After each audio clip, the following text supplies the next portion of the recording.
essa palavra, eu pude perceber que ele resolve trocar o ser filho por ter a herança. Ele inverte os valores, irmãos. Ele muda a sua condição de filho para ter a sua parte da herança. O versículo 12 é bem expresso, bem específico nisso. Ele vira para o pai e fala: dá-me a parte da herança. Me dá logo. Cobiçando, querendo de uma forma exagerada aquilo. E ele está abrindo mão de ser filho do pai para ter a sua parte da herança de forma precipitada. Nós não podemos, de forma nenhuma, irmãos.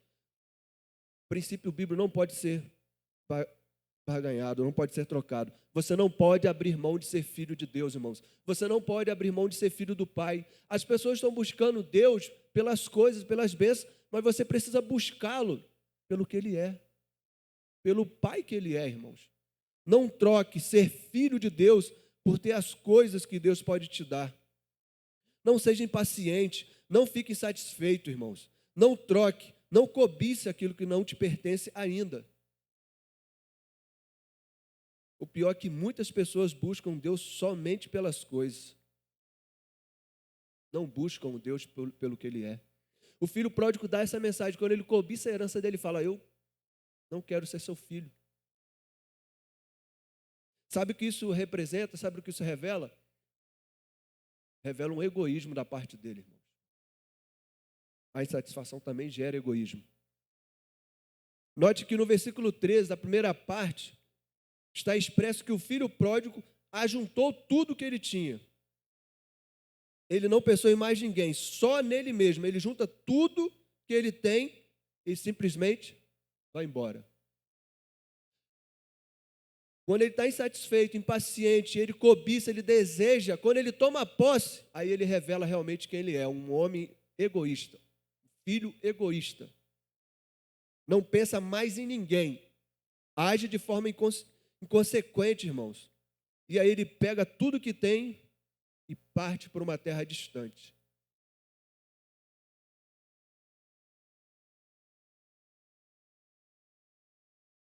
A insatisfação gera o egoísmo. As pessoas hoje em dia são muito insatisfeitas, são egoístas, elas só pensam mesmo no próprio interesse, nas próprias coisas, na minha parte da herança, nas minhas coisas, eu vou juntar as minhas coisas, eu vou juntar tudo que eu tenho, eu vou sair daqui, eu vou para uma terra distante, eu não quero. O filho pródigo agiu dessa forma. Essa fase de insatisfação dele revelou um filho egoísta, que não estava preocupado com o próprio pai, mas com a sua própria parte na herança, com as suas próprias coisas. Filipenses 2,4 diz assim: cada um cuide não somente dos seus interesses, mas também dos interesses dos outros. Qual é a sua satisfação, irmãos? Você tem sido egoísta? Você tem agido de forma precipitada? Tem cobiçado? E mais do que isso, tem pensado somente em você, nos seus interesses, nas suas coisas? Você tem vontade de juntar as suas coisas e partir? O filho pródigo estava com essa vontade. Ele demonstrou esse egoísmo. Tome cuidado, irmãos, com isso. Filipenses diz que nós precisamos cuidar dos interesses do próximo. Jesus falou que nós devemos amar o próximo, orar como nós mesmos, orar até pelos nossos inimigos. A outra fase da insatisfação, por último, não muito importante, foi a fase que demonstrou desonra. Outra quebra de princípio que o filho pródigo fez, porque ele deveria honrar o pai dele. Ele vivia em uma cultura que era patriarcal, irmãos. Ou seja, o pai é que devia ser honrado. As coisas começam pelo pai, terminam pelo pai, passa pelo pai. Mas ele simplesmente desconsiderou a figura do pai. Ele revela e ele diz que o pai não era nada para ele. Ele desconsidera a figura do pai. Ele gera desonra. Ele diz assim, quando pede no versículo 12, a parte da herança deles, ele diz assim: pai, o senhor para mim está morto. Morreu. Acabou. Olha, se a herança só poderia ser transmitida com a morte do pai, e ele pede antecipação, ele já considera o pai como morto. Ele está dizendo para o pai, quando pede herança: morreu, o senhor morreu. Eu estou desonrando o senhor. O acesso à herança, irmãos, é condicionado à morte do pai, o autor da herança. Só nesse caso o filho teria acesso à herança. E quando ele pede a herança, quando ele recebe a herança, ele diz para o pai que ele morreu, que o pai está morto para ele, e ele desonra o pai dele. O filho pródigo desobedece uma ordem direta de Deus. Mais do que isso, ele abre mão da promessa dessa ordem, que seria prolongar os seus dias aqui na terra. Você tem honrado seu pai? Você tem honrado a sua mãe? Ou você tem desonrado também? Comece a pensar sobre isso. Os pedidos que você tem feito ao seu pai, as atitudes que você tem feito, são atitudes de honra? São atitudes que realmente cumprem com o ordenamento de Deus? Irmãos, o filho pródigo tem uma fase de insatisfação que tem muito a nos ensinar. Às vezes nós agimos de forma insatisfeita, parecendo criança. Às vezes nós agimos de forma precipitada. Às vezes nós cobiçamos as coisas. Às vezes nós agimos de uma forma egoísta. Isso tudo desonra o nosso pai. Nosso pai não se alegra com isso. Pelo contrário, ele fica muito triste.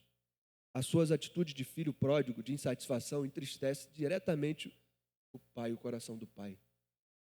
Imagine só, ele no seu trono de graça, se entristecendo por sua causa, pela sua fase de insatisfação, irmãos. É um momento que nós temos que pensar sobre as nossas vidas. O que do filho pródigo nós temos feito? E sabe o que isso acontece? Sabe o que essa fase da insatisfação do filho pródigo levou? Levou ele para a segunda fase da vida dele, que é a fase da humilhação. Ele foi humilhado porque ele esteve insatisfeito e agiu de forma insatisfeita. O tópico 2 é a humilhação do filho pródigo, que representa a pobreza espiritual dele. O versículo 14 revela que o filho pródigo começa a passar necessidade.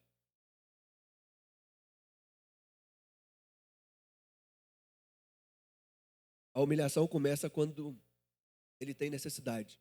Ele começa a padecer necessidade.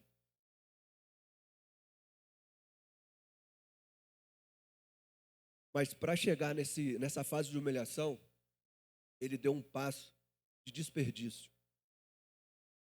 A Bíblia fala que ele, depois de juntar tudo, depois que juntou tudo que ele tinha e partiu para a terra distante, ele começou a desperdiçar os seus bens. O filho pródigo desce ao fundo do poço, ao nível mais baixo da pobreza espiritual, pois ele desperdiçou tudo o que ele recebeu da parte dele de herança, porque ele agiu cobiçando de forma egoísta, precipitada. Não era o momento dele receber aquilo, ele não estava preparado para administrar e ele desperdiçou tudo. Jogou tudo fora, irmãos. Quando a Bíblia fala que ele viveu dissolutamente, é porque ele dissolveu tudo. Não guardou nada, nenhuma reserva, agiu como um louco. O plano dele não deu certo. O plano dele deu errado. Quando ele pede para a sua parte de herança, que ele junta tudo, ele já tinha um plano de sair dali, mas não deu certo. O plano de antecipação da herança dele desmorona. E aí, ele gasta tudo, ele gera um desperdício para chegar na fase da humilhação. Isso também nos ensina, irmãos, que você não pode desperdiçar o que Deus te deu. O filho desperdiçou tudo que recebeu do pai. Agiu de forma dissoluta. Mas nós não podemos desperdiçar o que o pai nos entrega. Você é o mordomo do pai. Você recebe recursos, recebe tempo, recebe dons. Você precisa saber administrar isso, irmãos. Você não pode viver dissolutamente de qualquer forma. Você precisa agir de uma forma íntegra, de uma forma correta. Não haja como o filho pródigo agiu, porque isso levou ele para a humilhação. Ele desperdiçou tudo e acabou sendo humilhado. Quem quer ser humilhado? Desperdiça tudo que tem. Isso foi um princípio na vida do filho pródigo. E depois que ele desperdiçou tudo nessa fase da humilhação, ele experimentou o desespero. Você desperdiça tudo e fica desesperado. Você perde a esperança. Agora ele experimenta o desespero, porque ele está numa terra distante, distante do pai, e começa a faltar alimento, a uma fome muito grande, e aí ele começa a ter um sentido vazio na própria alma, de fome e de esperança, irmãos, de relacionamento verdadeiro, de consideração, de carinho, de amor. Nada disso ele encontrou lá nessa terra distante. Depois de desperdiçar tudo que ele tinha, agora ele começa a sofrer necessidade. O desespero é a falta da esperança.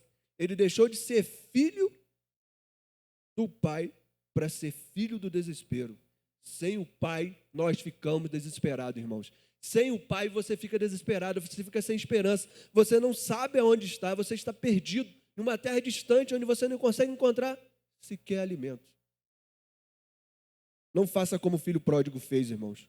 Não troque a esperança, a presença, a filiação do pai pelo desespero. Essa fase da humilhação, ela é terrível na vida do filho pródigo. Porque além de desperdiçar tudo, ele experimenta o desespero. Não fique desesperado.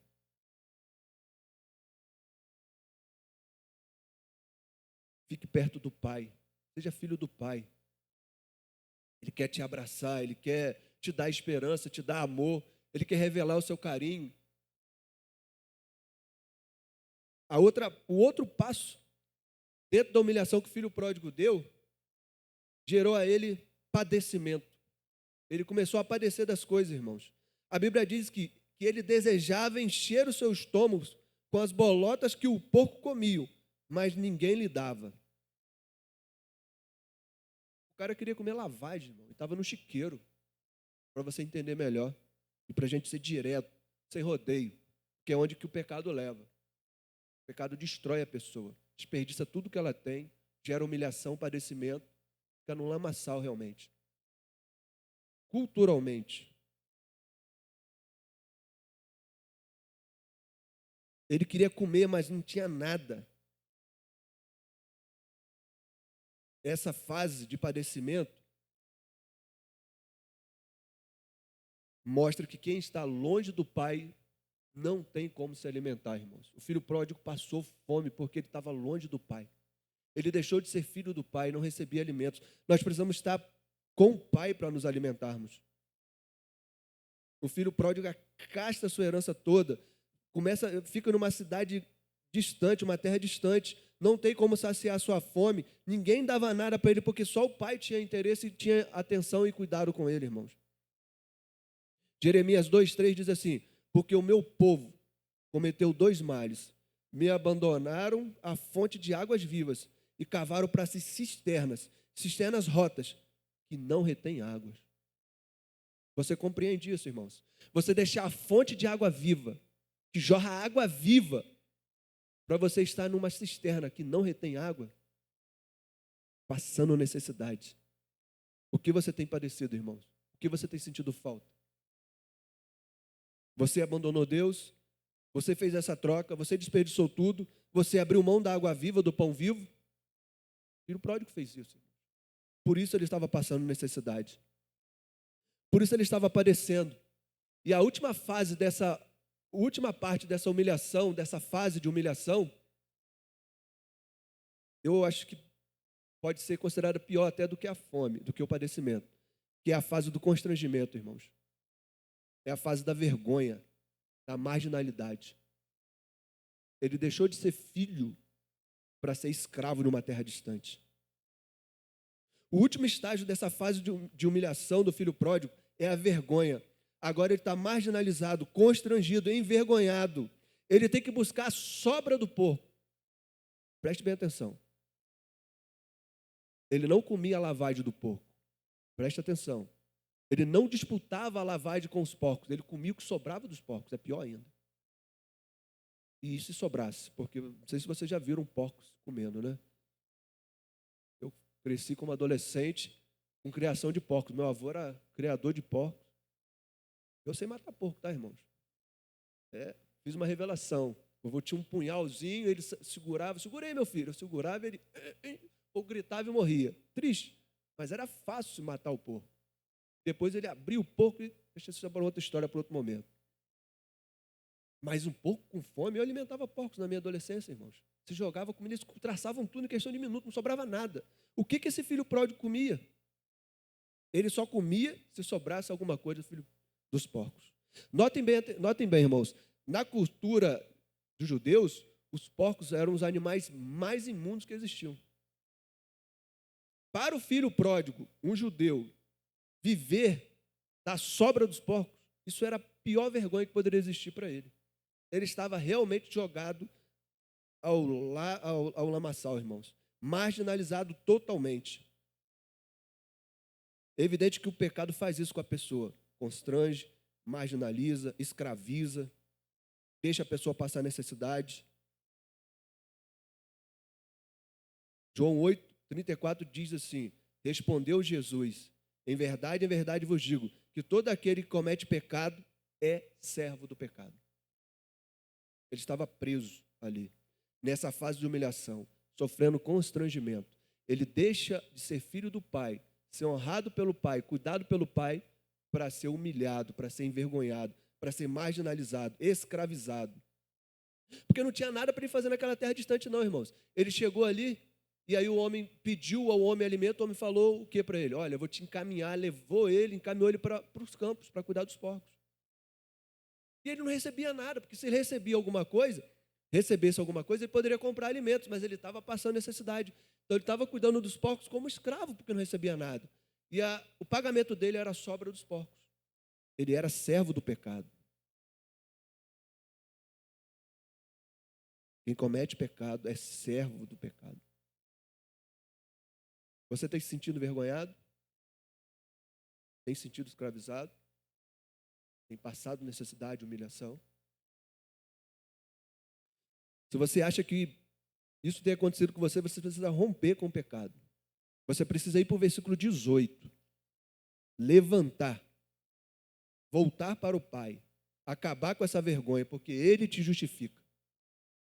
Só o Pai poderia mudar essa condição do filho. E essa é a terceira e última fase, já caminhando para o encerramento. A fase do arrependimento. O arrependimento leva o filho de volta para o braço do Pai. Do versículo 17 ao 32. Se você prestar atenção no versículo 17, antes do que nós lemos, a expressão diz assim: então, caindo em si, tornando em si, o filho pródigo caiu em si, irmãos. Quando ele cai em si, quando ele torna o seu pensamento em si, inicia a terceira fase da vida dele, que é a fase do arrependimento. Então ele já foi insatisfeito, humilhado, e agora ele caminha para o arrependimento, porque ele cai em si. E essa fase do arrependimento traz para ele um momento de clareza, por isso ele caiu em si. E a clareza, irmãos, ele traz para a pessoa um despertamento. Opa, o que está acontecendo comigo? Foi isso que o filho pródigo, foi isso que aconteceu com o filho pródigo. Quando você lê o versículo 17, que ele caiu em si, foi isso que aconteceu com ele. Ele teve um momento de clareza, foi despertado. O arrependimento traz clareza, que por sua vez gera despertamento. O filho pródigo percebeu que precisava mudar a sua vida, precisava se arrepender. Eu imagino que ele percebeu que aquilo não era para ele. Imagino que na hora, quando ele tem um momento de clareza, que ele cai em si, que ele torna em si, ele percebe que aquilo não era para ele. Espera aí, viver no chiqueiro, como escravo, ser humilhado, padecer necessidade, isso aqui não é para mim. Deu um estalo, ele foi despertado, teve uma clareza. O versículo 17 inicia justamente disso. Quando ele lembra do pai, ele revela o pecado que ele cometeu. E aí ele se arrepende, porque arrependimento, irmãos, é mudança.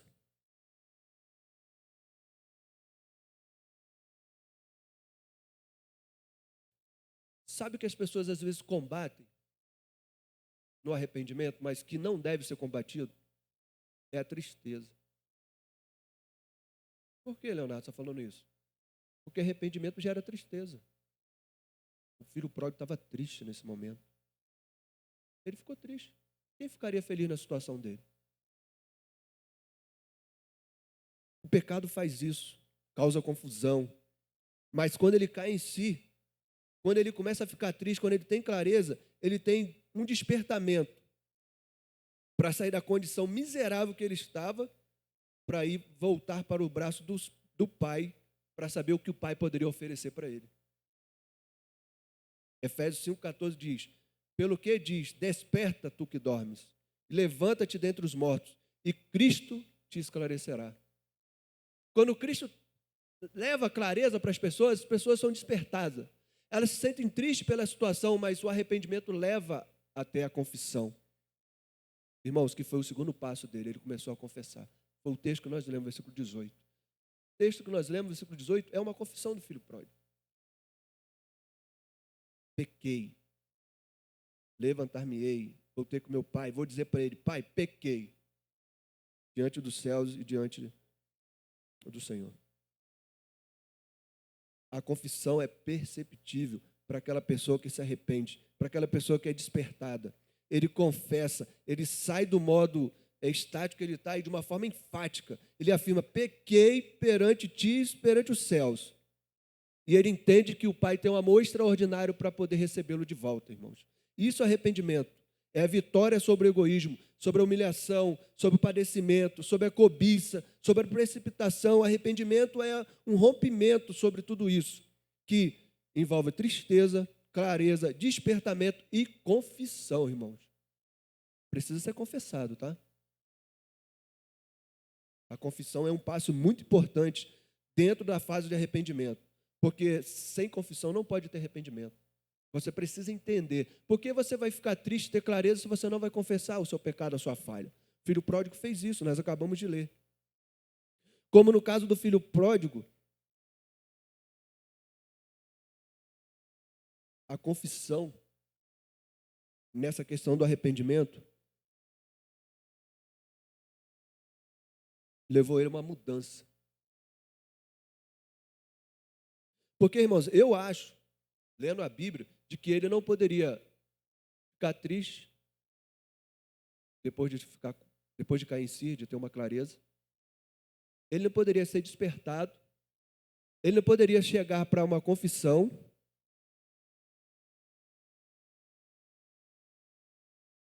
e permanecer no chiqueiro. Você concorda comigo? Para que ele ser despertado?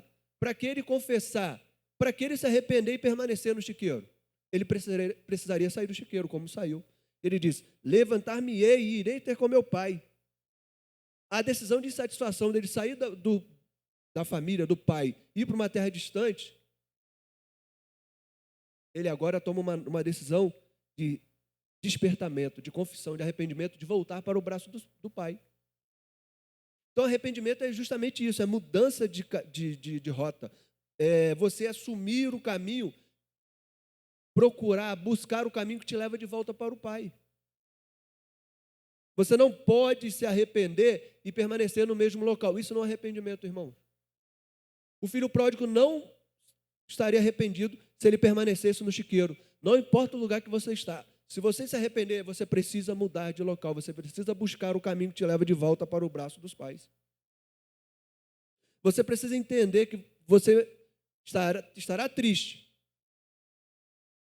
Você será despertado. Você vai sentir arrependido. Você vai confessar isso. Mas você precisa mudar a sua vida. Mudar a sua atitude, seu comportamento. Mudar seu pensamento. Foi isso que o filho pródigo fez. Ele levantou.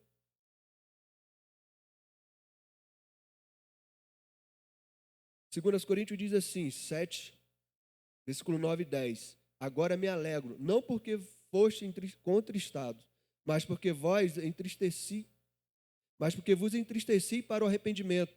Pois a tristeza, segundo Deus, opera arrependimento para a salvação, da qual não há arrependimento, mas tristeza das coisas do mundo, onde opera a morte.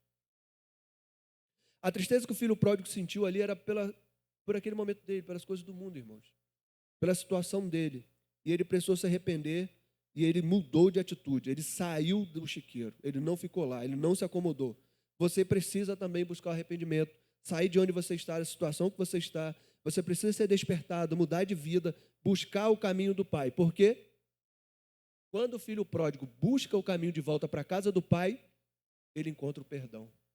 Isso é maravilhoso, irmãos. Quando ele encontra o perdão, ele percebe quão é extraordinário o amor do Pai. Então, depois de despertar e buscar mudança de vida, o filho pródigo busca o caminho de volta. E isso era importante, porque antes ele desconsiderava o pai. E agora ele busca o Pai. Não por coisas, mas pelo próprio Pai, irmãos. Você consegue entender isso? Ele agora busca o Pai pelo próprio Pai. Tanto que ele diz assim, no versículo 19: já não sou digno de ser chamado teu filho.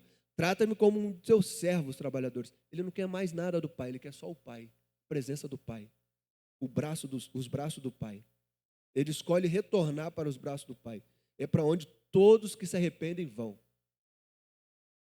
O arrependimento leva as pessoas para o centro da vontade do Pai. O arrependimento conduz a pessoa para o braço do Pai. Atos 3,19, os apóstolos pregavam: arrependei-vos, pois, e convertei-vos, para que sejam apagados os vossos pecados, quando vierem o tempo de refrigério na presença do Senhor. Não é em outro local não, irmãos, é na presença do Senhor, nos braços do Pai. A aplicação desse arrependimento é que o caminho para o perdão é a expressão do amor de Deus. Deixa o Pai te perdoar, irmãos. Busca o Pai pelo que Ele é. Acesse o amor do Pai, o que Ele é. Porque o perdão do Pai, a última fase o último estágio dessa fase de arrependimento, o perdão do Pai gera restauração. Gera restauração, irmãos. O filho foi restaurado. O filho pródigo, outrora insatisfeito, outrora egoísta, outrora humilhado, agora é restaurado. Como a busca do perdão foi o último passo do filho pródigo, por conseguinte, levou ele para a restauração. Agora o filho pródigo, arrependido, perdoado, encontra a restauração, porque o pai faz questão de restaurar o filho pródigo. Note que não foi o filho que pediu. Vê o versículo 24.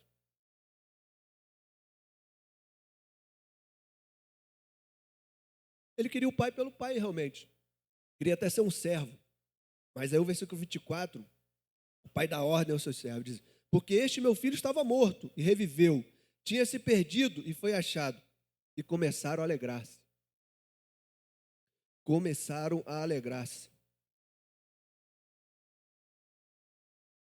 A restauração é completa, irmãos. Ele leva alegria ao coração do Pai. Quando você é restaurado, quando você se arrepende, quando você confessa que você é perdoado, isso traz alegria para o Pai.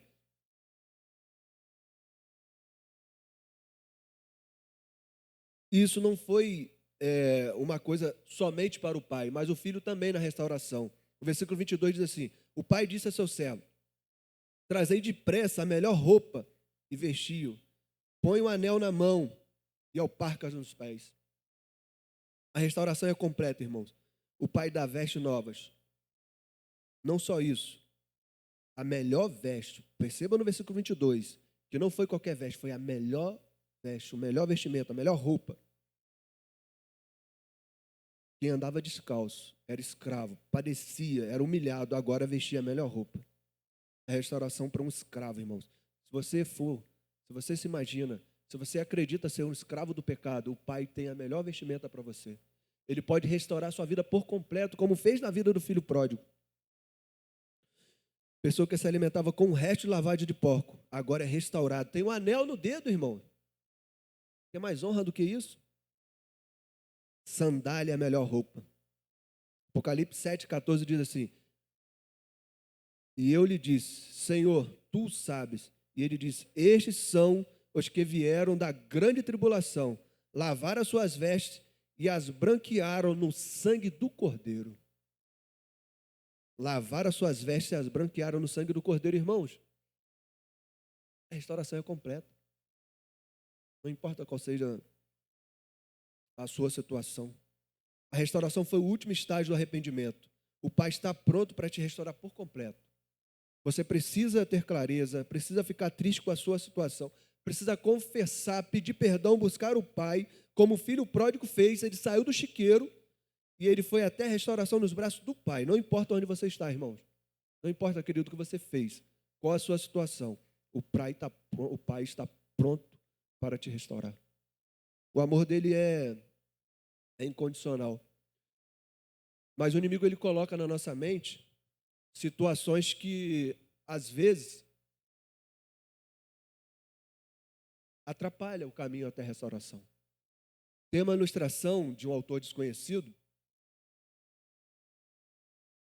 que conta a história de um missionário, um evangelista, que foi a uma cidade e visitava algumas casas. E aí ele se deparou numa casa com um morador muito rude, uma pessoa muito rude. E essa pessoa dizia que não gostava de cristãos e dizia que ele era uma pessoa que não tinha pecado. Em tom ríspido, rude, ele respondia de uma forma atravessada ao evangelista e dizia que não queria ouvir nada que ele tinha para dizer, porque ele já era um bom pai, um bom cidadão, um trabalhador, honesto, cuidava da sua vida e não queria saber mais de nada. E aí, em dado momento, o evangelista, conversando com ele, falou que era preciso ele se arrepender. Aquilo foi quase que um confronto de conversa entre os dois, e o morador insistia que não tinha falha. Então o evangelista praticamente sacudiu a sandália dos pés, como a Bíblia diz, né, e ia sair. Já saindo do portão da casa, ele, perto de deixar a casa, ele ouve uma voz, dizendo assim: pergunte a ele sobre o biscoito. Isso é uma ilustração, tá, irmãos? E ele estranhou, né, sobre a voz e demorou um pouco relutando, porque o homem era rígido, era rude, e começou a tratar ele mal. E a voz insistia: pergunte a ele sobre o biscoito. Ele, tendo a voz como o Espírito Santo, já no portão, na saída, ele vira para o homem, para o orador, e sem entender nada, e pergunta: mas e o biscoito? E aí o morador fica sem entender: biscoito, o que você está falando? Que biscoito é esse? E aí ele insiste, a pergunta e fala: sim, e o biscoito? O que você tem a falar sobre o biscoito? Irmãos, aquilo foi uma revelação realmente, porque na ilustração o homem teve a sua mente, a sua infância, e ele era uma pessoa que teve uma infância muito pobre, um homem que não tinha praticamente o que comer e a alimentação era racionada. E a mãe dele, com os seus irmãos, quando saía para trabalhar, precisava guardar os alimentos e tinha uma chave que ela escondia, mas esse homem, sabia onde estava a chave. E ele pegava os biscoitos ali na despensa, escondido, e comia os biscoitos em uma atitude bem egoísta, sem se preocupar com os irmãos. E ele não se preocupava com ninguém. Uma pessoa que o inimigo falava que era um super-herói, um bom pai, um bom trabalhador, na verdade era um egoísta. E até na necessidade ele deixava as pessoas passando fome. E mais do que isso, seus irmãos, sua própria mãe, sua própria família. E ele começou a chorar por causa disso. Porque o Espírito Santo revelou para ele que ele era um egoísta pecador, irmãos. O filho pródigo foi um egoísta pecador. Esse homem da ilustração foi um egoísta pecador e precisou ter revelação de que ele precisava se arrepender, irmãos. Converse com Deus, pergunte para Ele qual fase você está vivendo, quais são as fases da sua vida. Porque essas fases, elas precisam ter direcionamento do Espírito Santo. Porque houve princípios quebrados. O primeiro princípio quebrado foi por causa da insatisfação, a questão do tempo. O filho pródigo quebrou o princípio do tempo, ele pediu antes a herança. O segundo princípio quebrado pela insatisfação foi da proximidade com o pai, ele quebrou o princípio de estar próximo do pai. O terceiro princípio que ele quebrou foi de se manter íntegro, ele desperdiçou tudo que ele tinha. Ele foi egoísta. O filho pródigo viveu o pior momento da vida dele, foi a decadência moral dele, foi a humilhação. Ele viveu no chiqueiro. Depois, a última fase, a fase do arrependimento, revelou que ele foi despertado, foi encorajado para voltar para os braços do Pai, ter acesso ao perdão, à sua graça, à sua misericórdia e a restauração por completo, irmãos. Aqui eu encerro a meditação, a mensagem. Para que o Espírito Santo possa trazer clareza para você, para que você não olhe para a sua condição, para que você realmente tenha condição de entender que o Espírito Santo trará clareza para a tua mente, para você ter acesso ao perdão e restauração. Curva a sua cabeça agora, irmãos. Feche seus olhos.